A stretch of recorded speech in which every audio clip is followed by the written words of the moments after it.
Udah mulai nih sekarang? Udah. Bahkan saya juga punya kebiasaan mencuci kamar mandi sendiri.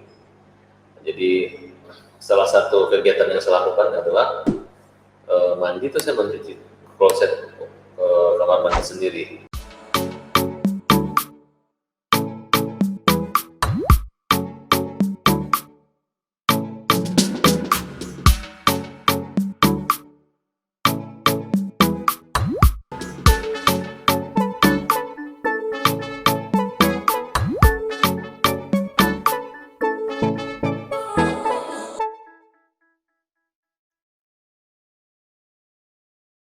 Assalamualaikum warahmatullahi wabarakatuh. Ketemu lagi dengan saya di channel bersih-bersih.co. Ayo, dengan siapa nih bintang tamunya spesial banget? Mau tahu semua? Silahkan perkenalkan Pak Abbas. Halo. Kalau apa ya, bersih-bersih.co. Masih ingat dengan saya Pak Abbas. Hari ini kita bersama dengan Mbak Irma untuk berbincang-bincang bersih-bersih ala Irma atau ala Farhat? Ala Bang Farhat. Bersih pandai. Oke. Kira-kira mau nanya apa nih? Bang Farhat, sebelum kita mulai, kita pastikan protokol kesehatan harus kita jalani dulu nih. Pastinya. Kita cuci tangan dulu ya. Lalu kemudian kita menjaga jarak sudah 3M. Memakai masker, tadi sih kita udah nih, cuma karena kita mau live, jadi pakai maskernya kita lepas dulu biar bisa ngobrolnya lebih enak. Boleh lanjut, Bang? Boleh, silakan. Oke, saya panggil Abang ya. Panggil Pak. Walaupun saya lebih tua, nggak apa-apa ya. Merasa tua ya? Ya, Bang Farhat, sekarang kan saya dealingnya bersih-bersih nih. Menurut Bang Farhat tuh bersih-bersih itu ala Bang Farhat tuh kayak apa sih? Kalau bersih itu adalah sebagian dari iman ya. Jadi orang bersih adalah orang yang punya iman. Kebersihan itu merupakan sebagian dari awal kebahagiaan. Karena bagaimana orang bisa bahagia kalau nggak ada bersih. Nah, bersih pribadi itu termasuk pembersihan badan, kemudian rumah dan lingkungan, bersama masyarakat. Jadi satu tempat yang memang bila kebersihan itu ada, itu melambangkan kepribadian daripada misalnya pemilik rumah gitu. Sampai saat ini saya masih termasuk orang yang selalu dikagumi karena kebersihan rumah gitu. Bahkan menjadi cerita bahwa kalau ke rumah yang Farhat lantainya enak. Waduh, aku pengen. Jadi kalau ada yang ke rumah tuh pakai sepatu, saya bukan dong sepatunya lah. Jadi lu rasain bagaimana enaknya nginjak lantai itu sangat bersih nih gitu. Ada beberapa teman mau ke rumah Farhat, katanya rumahnya bersih banget, rapi gitu. Ya karena memang saya sangat teliti dalam hal kebersihan dan menurut saya kebersihan itu adalah jiwa gitu. Jadi kalau lingkungan atau diri saya nggak bersih, berarti ada yang sakit. Jiwanya hilang. Jiwanya rada sakit dan kotor. Berarti aman dong jiwanya. Ya kalau bersih enak gitu. Bahkan kita betul-betul menjaga. Gitu. Ada beberapa perbandingan teman-teman yang lihat semua kotor, lingkungannya kotor. Ya menurut saya ya memang pribadi masing-masing ya, tapi sebaiknya mulai dari kita sendiri gitu. Mulai dari hal kecil ya. Karena masalah kebersihan itu juga diperlombakan. Di Indonesia kan ada Kalpataru. Oh iya. Kebersihan Kedan Kota. Gitu. Jadi di Indonesia menurut apa gimana? Nah, kalau kita bicara turun ke Indonesia kan sudah berapa 74 tahun kemerdekaan. 75 tahun ya, berarti kebersihan hampir kalau dibandingkan negara-negara luar, Indonesia itu masih bersih. Ini DKI ya? DKI berasa? DKI bersih, mal-malnya bersih. Enak ya? Terus kalau COVID nih Bang, COVID menurut Abang kayak gimana sih maksudnya? Ya COVID itu kan penjagaannya ada dan nyata gitu. Ada dan nyata. Iya, cuman yang tidak pernah kena COVID itu selalu merasa itu tidak ada. Itu hanya karena dia belum kena. Tapi yang sudah kena pasti akan merasakan dan menyesali ketidakdisiplinan. Dan Bang Farhat udah kena? Belum? Saya belum, karena memang saya mengikuti peraturannya gitu. Tapi sebetulnya kalau saya bilang nggak ada negatifnya kalau udah kena, maksudnya nggak ada orang pemahaman negatif kalau udah kena. Enggak ada. Malah aku bilang maksudnya baik adanya gitu. Karena Oh, dia sudah pernah. otomatis imunnya akan ada di tubuh. Oh, jangan berpikir begitu juga. Oh, gitu. Kita harus kalau bisa jangan kena sama sekali. Gitu. Oh, oke. Terus kalau udah pernah kena ya saya nggak tahu teorinya apa, kalau sudah kena setelah sembuh masih bisa tertular kembali atau apa, saya belum bisa ngomong seperti itu. Oke. Tapi yang jelas siapa saja yang terkena ya kalau bisa disiplin dan jangan dia udah tahu dirinya kena tapi dia menimbulkan korban-korban lain tanpa yang harus dekat dengan dia, salaman atau minum. Wah, keren nih. Saya pikir sepemahaman sama saya. Keren banget. Ya harus gitu loh. Iya. Makanya pacaran juga atau yang masih pacaran ya harus hindari gitu, nggak usah lagi pegang-pegang tangan, Oh ya? apalagi ciuman gitu ya. Karena menurut saya, Pacaran bang? Oh. Sorry, menyinggung soal pribadi. iya, ini kan saran buat yang punya pacar gitu ya. Ya. Ya kalau saya sih, ya memang menghindari lah. Memang teman-teman kan kayak tersinggung kalau nggak salaman, pada sempat tumbukan gitu. Ada juga sempat salaman kemarin, tapi saya jaga. Mudah-mudahan saya nggak pegang hidung, mudah-mudahan saya nggak buka gitu sampai cuci tangan kembali.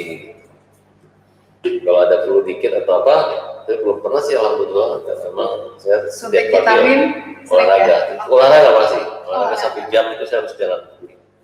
Karena kalau olahraga nanti tubuh saya kuat ya, itu yang membuat mungkin tidak kena flu gitu.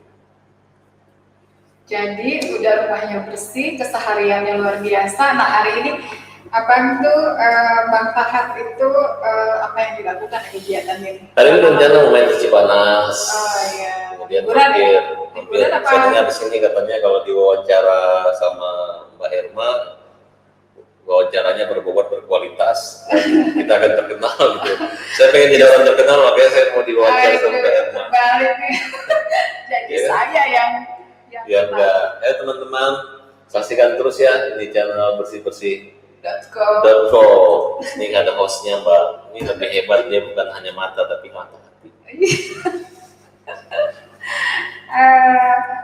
Pak Om Farhat, apalagi saya Ini bingung. kaitannya gini, kebersihan. Saya, Kalau kerumunan massa ya boleh, tapi jangan sampai membuang sampah sembarangan.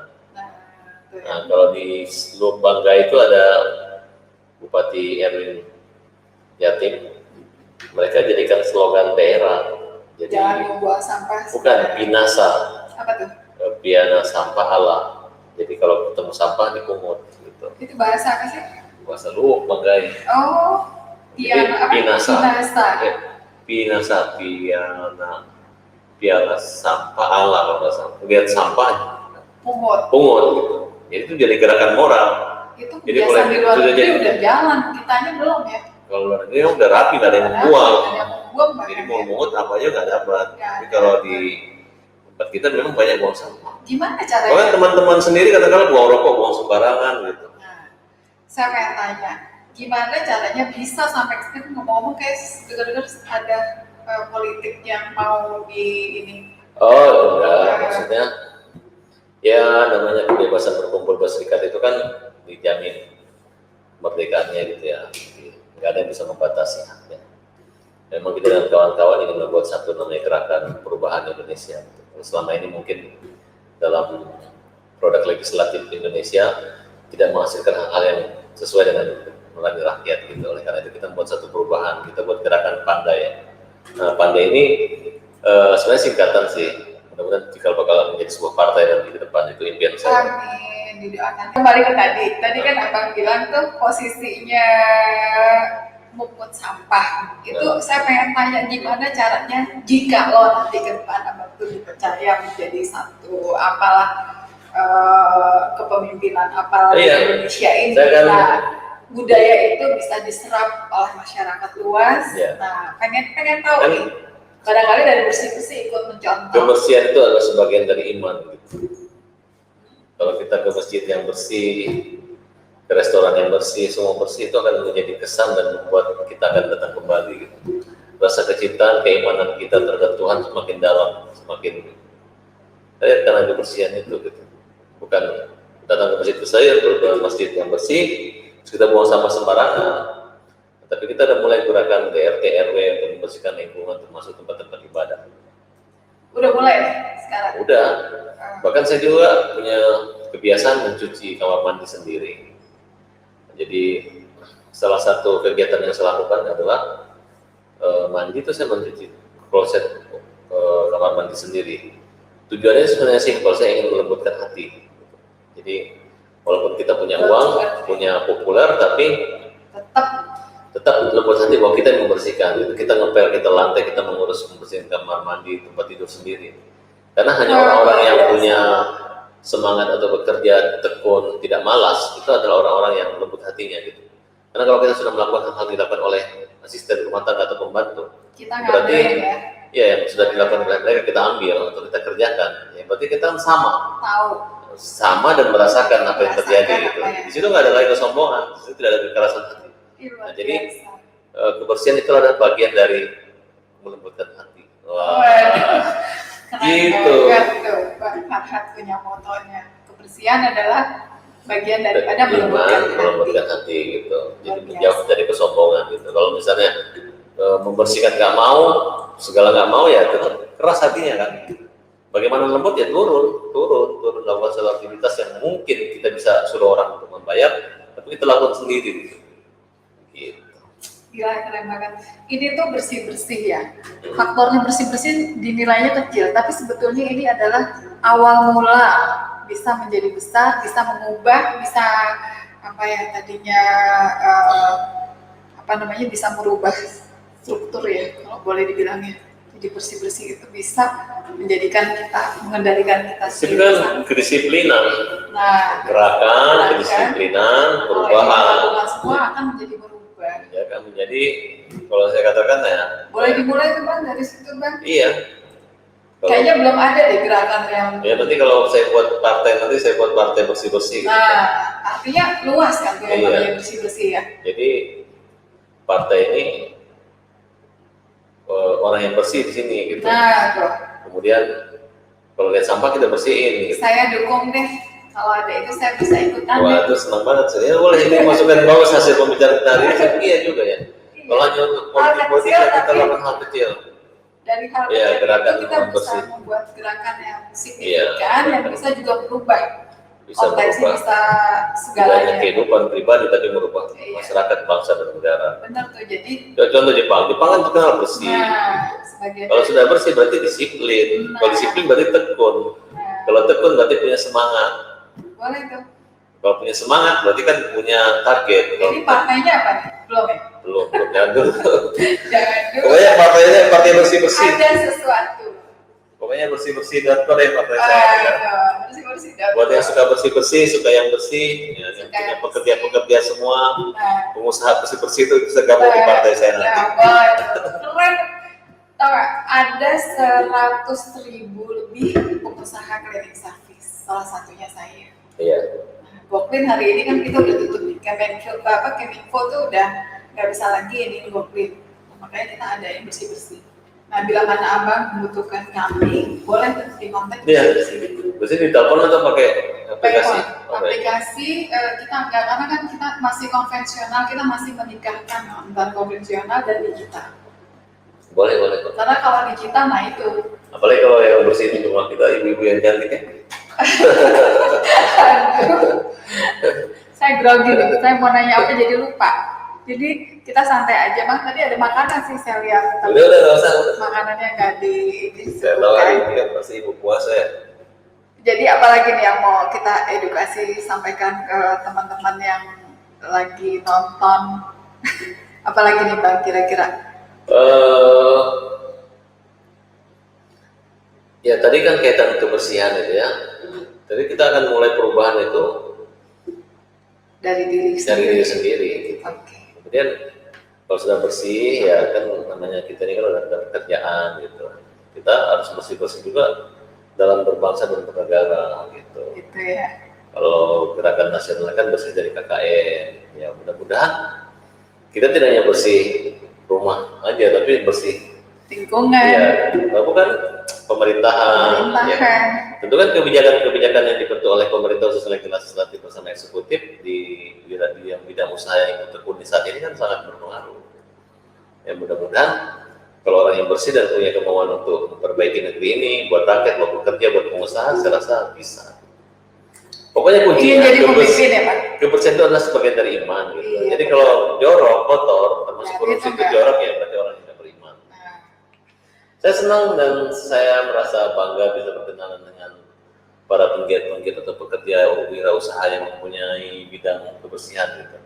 Itu merupakan satu alternatif yang mempermudah siapa saja dalam orang bisa nyaman bekerja. Iya.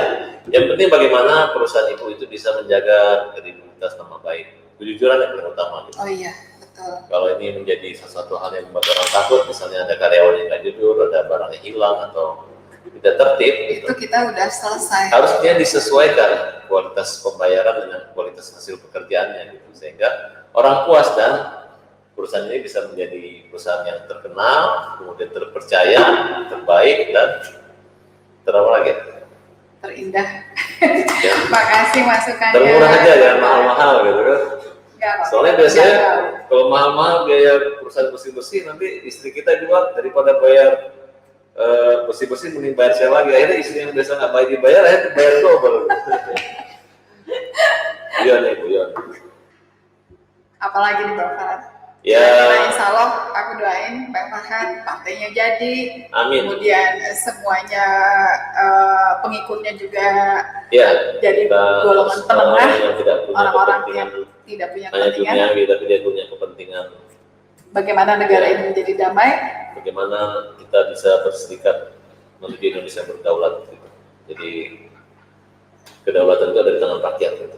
Jadi bagaimana kita menentukan nasib kita sendiri dengan cara apa tadi? Ya, Bersih-bersih. bersih-bersih. Bersih-bersih loh. Bukan hanya cuma bersih-bersih, tapi pejabat harus bersih gitu. Oke, sukses selalu. Terima kasih, Terima sukses kasih. selalu buat Bang Farhan dan Ya, keluarga. saya senang bisa Terima diundang kasih. kapan-kapan kalau ada isu-isu Harus seperti mampir ini. lagi ya. Saya mampir lagi. Oke, terima Kalau perlu kasih. sebulan sekali juga. Setiap hari nggak apa-apa. Terima kasih ya. Terima kasih.